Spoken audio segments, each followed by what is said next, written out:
G'day and welcome to Videodrome Cinema. Today I have 10 interesting and fun facts about the film Spider-Man 3.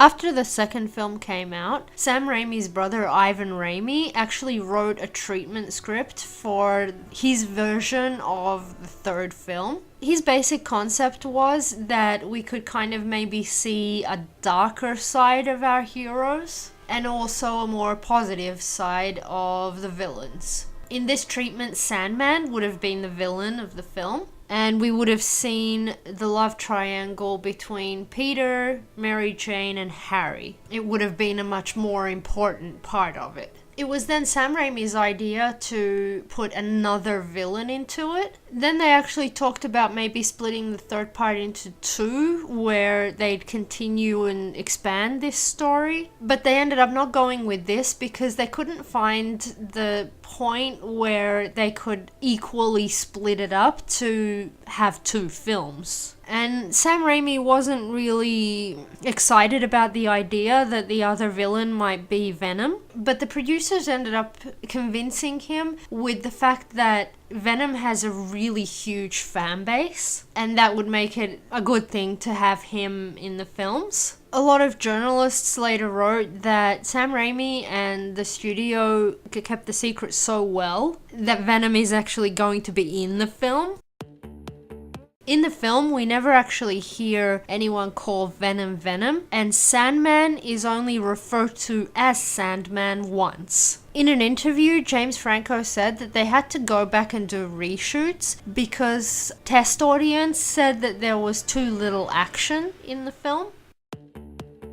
To prepare for the role of the Sandman, Thomas Haden Church actually had to train for 16 months. He carved off 5 kilos of fat and built up 14 kilos of muscle. For the actual forming of his character, he reached back to the days of monster films where the monsters were misunderstood. For example, King Kong, Frankenstein's monster, or the Golem. During one of the action sequences, he actually broke 3 of his fingers as he accidentally punched a real brick. In its time, it was the most expensive film. It was $250 million.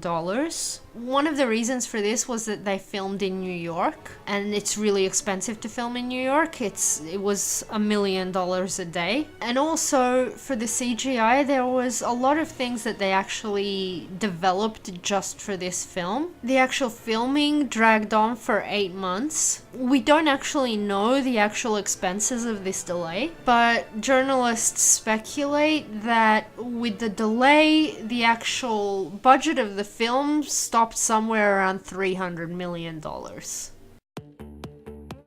music for the first Spider-Man was composed by Danny Elfman.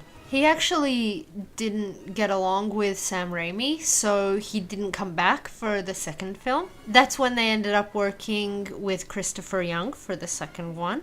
They did announce that Danny Elfman would be back for the third part, but this didn't end up happening. Later on, he did become on good terms with the director again, and they ended up working together again on Oz the Great and Powerful.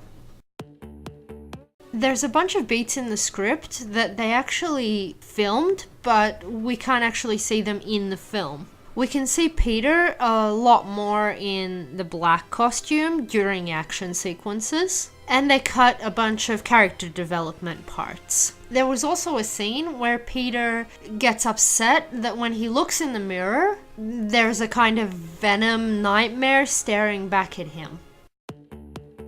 Sam Raimi and Tobey Maguire would have liked for the Sandman to be the villain right from the start, and during the press junkets for the second part, they even spelled this out. This was probably the reason why the first treatment script by Ivan Raimi had the Sandman as the villain. Most of the time when shooting, they actually used real sand. The only times they didn't was when the actor was completely buried by sand, because this would have been too risky for the actor. And it actually took them 3 years to come up with the technology where they could actually make the Sandman.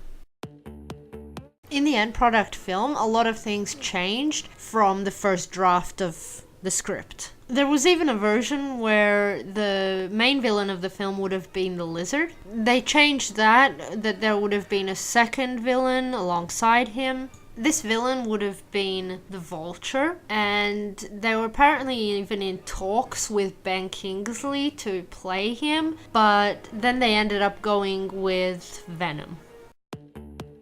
In the first version of the script, they wanted the teaming up of the Sandman and Venom to be a monetary transaction, wherein Venom would have given money to the Sandman to help him, and the Sandman would use that money to help his daughter. And then during the battle, Sandman's daughter would appear, and she'd say that it's not possible to save her no matter how much money, and she'd rather that her father be a good person. In the original plans, they wanted Harry's character to die from the Goblin Serum, and not to die in the way that we actually got to see in the film.